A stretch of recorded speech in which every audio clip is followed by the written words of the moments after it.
여러분들 오늘 추수감사절을 맞이해서 한 해 동안 어떻게 지나셨습니까?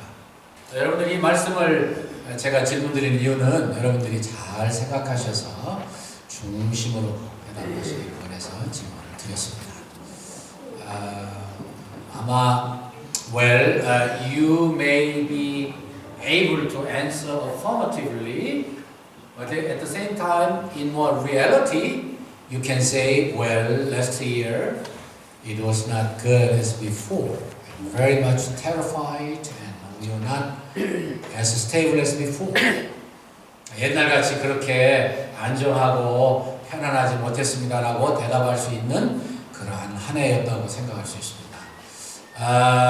But in the Lord, everything is in His hand, so we can firmly confess that everything is good for me. Whether it seems to be bad or good, it is still good because it is in the hand of God the Father Almighty and our Father who is very good and who is taking care of anything for us. By His wonderful providence, everything can work together for good for those who are called by Him to be His children. Well, we have a lot of things to do, so I should cut short as much as we can.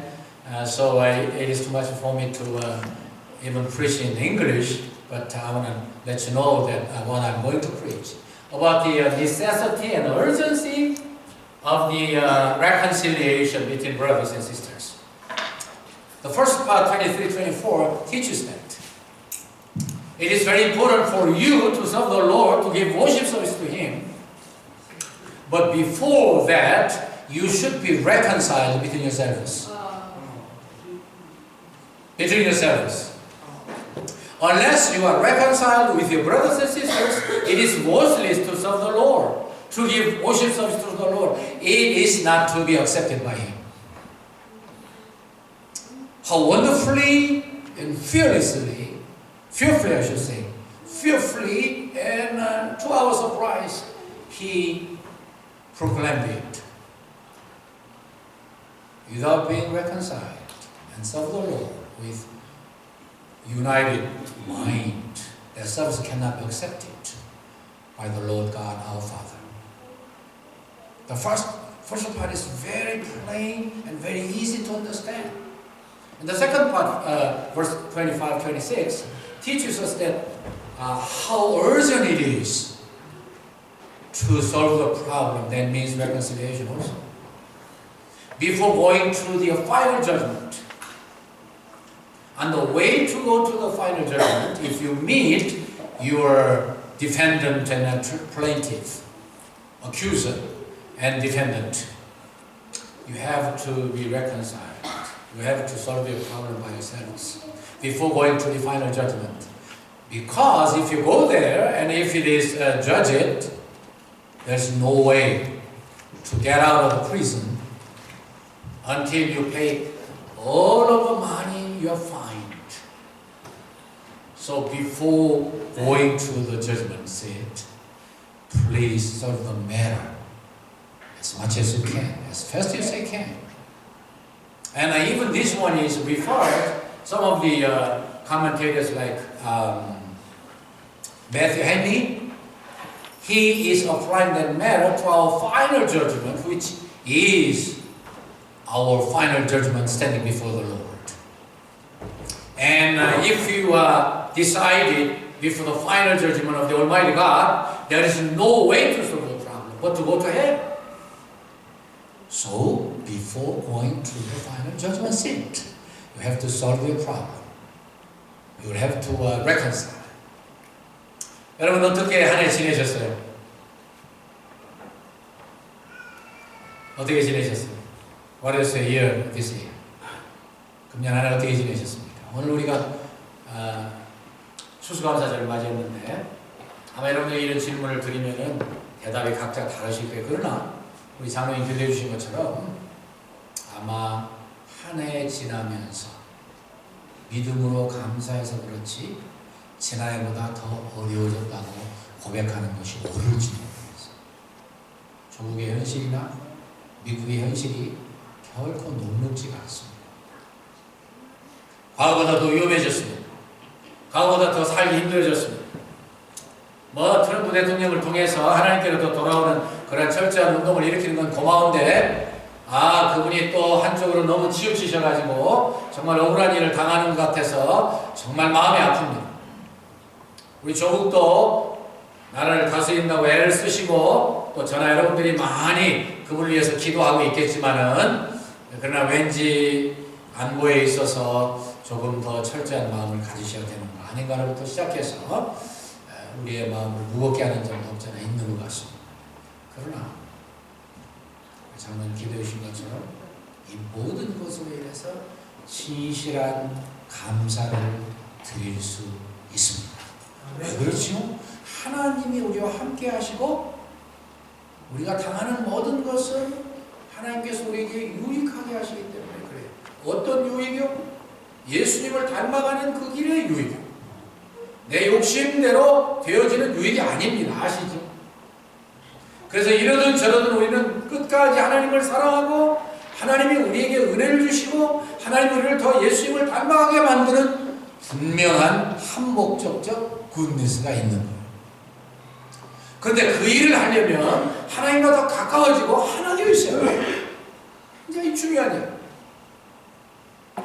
여러분들과 제가 지금 계명의 New Interpretation, 새로운 해석, 해석 그 자체를 우리가 만나보고 있습니다. 왜냐하면 예수님은 말씀을 주신 분이요, 말씀 자신이시요, 말씀의 본의를 잘 해석할 수 있는 the best person in the world.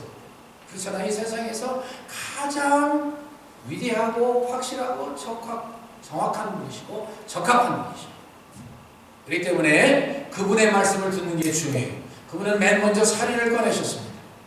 그리고 놀랍게도 살인하지 말라, 살인하는 자는 심판을 받게 되리라. 그래서 심판받고 같이 죽게 될 거라 말씀했지만, 그러나 미워하는 사람도 똑같이 어려움을 받는 거예요. It is our challenge and it is our astonishment. 정말 우리에게 놀라운 도전이 되고 놀라움이 돼요. 어떻게 좀 미워한다고 살인한 사람하고 똑같이 재판받고 죽어야 되는가? 근데 그게 사실이다.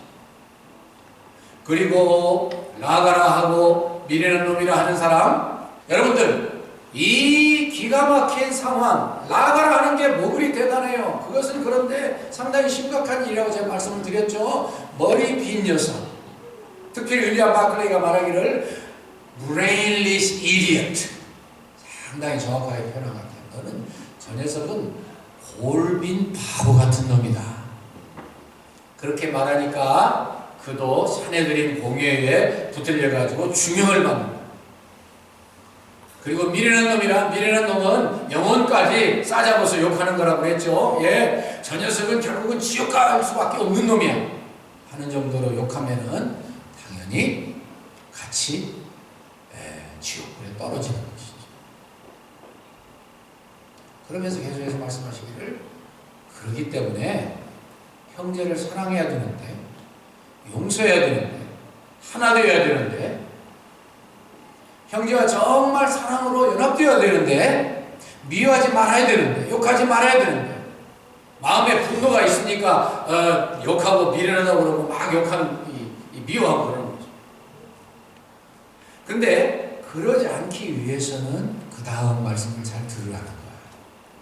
형제 화목이 더 급하다는 거예요. 그러므로 앞에 있는 말씀 받는 거죠. 예물을 제단 앞에 드리다가 예배 드리는 거죠. 거기서 내 형제에게 원망 들을 만한 일이 있는 줄 생각나거든. 예물을 제단 앞에 두고 먼저 가서 형제와 화목하고 와서 예배를 드리라. 중요한 말씀입니다. 이 말씀대로 살려면 절대로 싸우지 말아야 되고, 미워하지 말아야 되고, 갈등을 일으키지 말아야 돼요. 만약에 그랬으면은 그것을 즉시 화해해야 돼요. 마음적으로 절대로 불편한 관계에 있으면 안 돼요. 하나님 우리를 사랑하셔서 우리가 그렇게 평안하고 행복하게 살게 하시기 위해서 우리에게 그 명령을 주신 거예요. 예배드리는 게 얼마나 중요합니까? 예배보다 더 중요한 게 우리 그리스도인의 인생에 있어서 또 다른 뭐가 있어요? 없어요. 예배드리는 게 가장 중요해요. 그래서 유대인들은 예배만 잘 드리면 복 받는 걸로 생각했어요. 그런데 예수님 말씀하시기를 너희들이 서로 화목한 가운데 한마음 된 가운데 서로 사랑하는 가운데 예배드리지 못하면 그 예배 안 받겠다고 하셨어요. 성경도 이 말씀을 계속해서 예수님의 말씀을 통해 뒷받침하고 있어요. 마태복음 18장 18절에 뭐라고 그랬습니까? 그러므로 너희들이 무엇이든지 땅에서 매면 하늘에서도 매일 것이고 땅에서 풀면 하늘에서도 풀리리라. 요한일서 4장 20절 말씀에 우리에게 말씀 주시기를 너희들이 보는 바 사람을 사랑하지 못하면서 어떻게 하나님을 사랑한다고 그러냐? 그런 거짓말 하지 말아라. 누구든지 하나님을 사랑하느라고 그 형제를 미워하면 이는 거짓말하는 거니 보는 바 그 형제를 사랑치 아니하는 자가 보지 못하는 바 하나님을 사랑할 수가 없느니라. 얼마나 세밀하게 우리에게 가르쳐 주시는지 정말 두렵기까지 해요. 우리가 반드시 하나님을 잘 섬기고 그리고 하나님 앞에 제대로 예배드리면 반드시 복을 받도록 되어 있어요. 그런데 이와 같은 과정을 주님 은혜 가운데 뭐 누가 안 하려고 하는 분 누가 있어요. 잘 안 되니까 그렇죠. 그렇게 될 때에 비로소 복이 오는 것이에요. 욥기 22장 21절에 너는 하나님과 화목하고 평안하라 그리하면 복이 내게 임하리라. 형제 사랑과 용서와 평안이 더 중요하다는 거예요. 그렇기 때문에 형제에게 원망 들 만한 일, 내가 미워하든지 함부로 말을 했든지 형제의 마음을 상하게 했든지 또 형제가 섭섭하게 됐든지 그것이 무엇이든지 간에 내가 원망 들을 만한 일이 있으면 예물을 제단 앞에 두고 예배를 중지하고 먼저 가서 형제와 화목하고 와서 예배를 드립니다. 얼마나 정확하고 얼마나 확실하고 얼마나 분명하고 한데 우리를 얼마나 사랑하시는지 몰라요. 너희들 그런 마음 가지면 네가 온전하지 못해. 알겠니? 의학이 발달할수록 더 많이 가르쳐 주시고 더 많이 깨우쳐 주시고 더 많이 알게 해주시고 확신을 가지게 만드시고 확신을 가지고. 두 번째 25절 6절 말씀은 네가 너를 송사하는 사람과 어큐서와 함께 재판관에게 간다고 가정을 해보자. 그곳에 가서 파이널 저지먼트를 마지막 판결을 받으면 그걸로 끝나는 거야. 네가 만약에 그걸로 끝나가지고서 감옥에 갇혀서 있으면은 모든 것 저 어큐서가 이 고소하는 사람이 요구하는 거 다 들어주고 모든 거 다 빼앗기기 전에는 거기서 절대 나올 수 없어. 그렇기 때문에 길에 같이 있으면 얼른 화해해라. 얼른 문제 해결해라. 재판관에게 가기까지 할 필요 없어. 알았지? 무슨 말씀입니까? 문제 해결의 시급성을 말씀하는 거예요. 기회를 잘 활용하는 지혜를 가르쳐 주시는 거예요. 결국은 그것이 바로 reconciliation을 말씀하는 거예요. 화해를 말씀하는 거예요. 자, 네가 어떤 이유든지 고소를 당했냐? 그 사람하고 잘 이야기해서 화해하고 문제를 해결해라. 매튜니 같은 그러한 주석가는 이 윌리엄 마클레이 같은 분도 그런 이야기를 하는 것으로 느껴졌습니다만은 그가 무엇을 말하냐면 결국은 이것이 우리의 마지막 심판을 말씀하는 거다. 하나님 앞에 서서 하나님의 심판을 받으면 지옥으로 밖에 갈 수 없어. 그러니까 그러기 전에 해결해. 말씀 다 전했습니다. 첫 번째로는 예배보다 더 시급한 게 형제, 용서, 화해, 하나 되고 사랑하는 거예요. 그렇지 않으면 하나님이 예배 안 받으신다. 예배를 제대로 드리고 올바로 하나님께 예배 응답을 받고 하나님의 응답에 복받기 원하지 않는 누가 있어요? 아무도 없어요. 근데 우리가 혹시라도 우리 장로님 기도해 주시는 것 제가 참 모든 장로님들 기도하실 때 여러분이나 저나 심각하게 듣고 그리고 그 말씀을 새기고 마음에 담으려고 애를 쓰시겠습니다만은 이 말씀해 주신 그대로 서로 이해하고 사랑하고 화목하고, 그래서 그것이 없으면 예배 100날 드려도 아무 소용없다, 헛것이다. 무서운 말씀이지만 다시 말씀드려 바꿔서 하나님 우리를 그렇게 사랑하시고 너희들 그렇게 미워하고 서로 싸우고 갈등을 일으키고 못 사는 거야. 알지? 두 번째, 그 일을 미루지 말고 즉시 해라. 즉시. 너무나 시급한 거다. 마지막으로 한 말씀 드리고 말씀 마치려고 생각합니다. 여러분 가까이 아틀란타의 클레튼에서 세계에 오판되는 그러한 판결을 한 거 기억하십니까? 켈빈 존슨이라고 하는 흑인 형제가 falsely accused 됐습니다. 잘못 고소됐습니다. 성폭행한 진범이라는 거예요. 1983년이야. 자기는 아무리 정당하다고 그러고 아무리 자기가 하지 않았다고 해도 아무 소용이 없어요. 그때까지만 해도 꽤 옛날이죠. 배심원들이 40분 동안 디스커스 하더니 배심원들은 다 백인들이에요. 여러 정황을 다 상의하더니 이 사람이 진범이라고 판결을 내렸어요. 그래서 억울하게 복사를 했습니다. 4명의 흑인 여성들이 와가지고서 이 사람은 그것이 없었다고 알리바이를 아무리 주장하고 증거해도 받아들이지 않았습니다. 그래서 그는 억울하게 옥살이를 오래오래 했습니다. 그는 많은 증인들 앞에서 최후 준수를 이렇게 했습니다. 하나님이 내 증인입니다. 나는 잘못 기소되었습니다. 나는 죄가 없습니다. 이제부터 나는 감옥에서 나의 억울함을 하나님 벗겨주시도록 예수 그리스도의 이름으로 날마다 기도할. 근데 그것이 너무 시간이 많이 걸렸어요. 분명히 이 사람은 진범이 아닌데도 세상에 얼마나 참 잘못되고 얼마나 참 억울한 일이 있는지 알 수 없어요. 무려 16년 이후에야 1999년에야 6월에야 다시 법정이 열렸습니다. 그것은 DNA 검사 결과 이 사람은 진범이 아니라. 그래서 이 사람은 무죄라고 하는 것을 선언하기 위해서 무려 16년이 걸렸어요. 16년 만에 제대로 판단을 받고 감옥을 나왔습니다. 많은 기자들이 쫓아왔습니다. 많은 기자들이 쫓아와가지고서 마이크를 들이댑니다. 존슨 씨, 16년간이나 당신을 감옥에 집어넣고 그리고 당신을 썩게 만든 그 판사와 배심원들이 증오스럽지 않습니까? 보호하고 싶지 않습니까? 아니 미국의 재판제도에 잘못된 것에 대해서 한 말씀 할 말이 없습니까? 당연히 할 말이 있었겠죠. 그런데 떼거지로 몰려와가지고 뭔가 한마디 하는 이야기를 기사하고 싶어서 쓰려고 했던 그 기자들에게 이 존슨 씨는 놀라운 말을 했습니다. 아니요. 내 마음에 타오르는 분노와 증오를 담고 있으면 그것은 나를 죽입니다. It kills me. 나에게 중요한 것은 내가 사는 것입니다.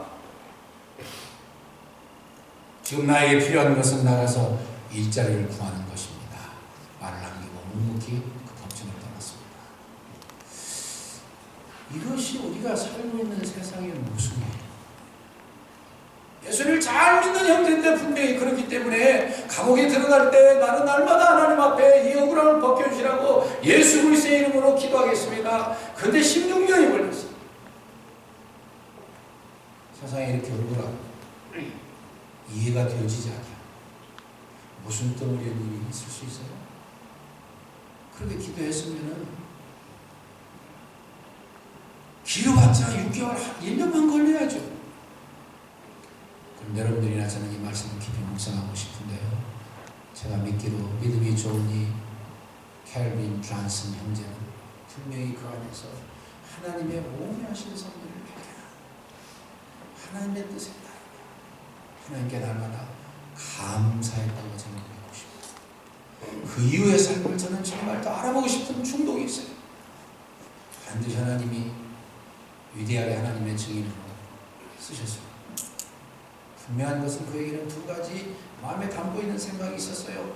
이 또한 하나님이 나에게 허락하시는 나의 유익을 위해서 주시는 시간이야. 감옥생활 시간이. 그리고 나는 남을 미워하고 증오함으로 내 자신을 죽일 수 없어. 난 내가 살아야 돼. 하나님을 전적으로 믿고 그에게 내 전폭적인 신뢰를 두고 나는 용서하고 하나의 보좌를 내려놓습니다. 주님과 하나님이었어. 날마다의 삶을 사탄과의 싸움에서 승리하고 살아나가야 돼. 내가 살아야 돼. 내가 성령 충만해야 돼. 내가 하나님 말씀대로 순종해야 돼. 그래서 하나님이 내 편에 하나님이 나와 함께 하시면 그곳이 곧 천국이지 뭐야. 그것이 곧 천국이지 뭐야. 아마도 어쩌면 노력하면 우리가 그 형제를 만날 수 있는 가능성이 있을 수도 있을 것 같아요. 필요하면 모시다가 간증을 듣고 싶은 생각이 있어요. 그런데 그것이 그분의 간증을 혹시 할 수 있었다면 제가 생각했던 대로 그분의 간증만은 아니죠. 여러분들과 저의 간증일 수 있습니다. 아니 간증이 되어야 합니다. 그 오작교 여러분들 얼마나 노력하십니까? 애타십니까? 눈물을 흘리십니까? 기도하십니까? 하나님 반드시 여러분들과 함께 하실 거예요. 반드시 하나님이 여러분들의 마음의 소원을 이루어주실 거예요. 오늘 하나님께서 우리에게 주시는 말씀, 먼저 가서 형제와 화목하고 와서 예배를 드리라. 그리고 그렇게 너무 길게 그렇게 나눈다고 해주는 거예요. 급히 해결해. 왜요? 그래야 내가 너와 함께하고, 그래야 내가 너의 예배를 받고, 그래야 내가 너를 성령으로 충만하게 해주지 않겠니? 이 악한 세상 사탄이 도전해서 지난해보다 더 위험해지고 언제 우리를 태어날지 나갈지 모르잖아요. 원해서 가죠. 언제 소국이 어떻게 될지 모르잖아요. 근데 분명한 것은 사단의 역사. 사단의 역사를 이기기 위해서 먼저 가서 형제와 화목하고 와서 예배를 드리는 이 제물의 제사, 그리고 급히 사와야 될 시급성의 순종, 저와 여러분들 가운데 이루어집니다. 하나님 영광 받으시고 우리도 켈빈 존슨처럼 그렇게 승리하고 영광 돌리고 하나님 앞에서 하나님의 손을 붙들고 가는 그 바른 걸음걸음이 천국의 삶이요, 하나님이 함께 하시는 삶이요, 증거의 삶이요, 모든 사람들에게 이루어 도전 주는 삶, 이루시기를 주의 이름으로 축원합니다.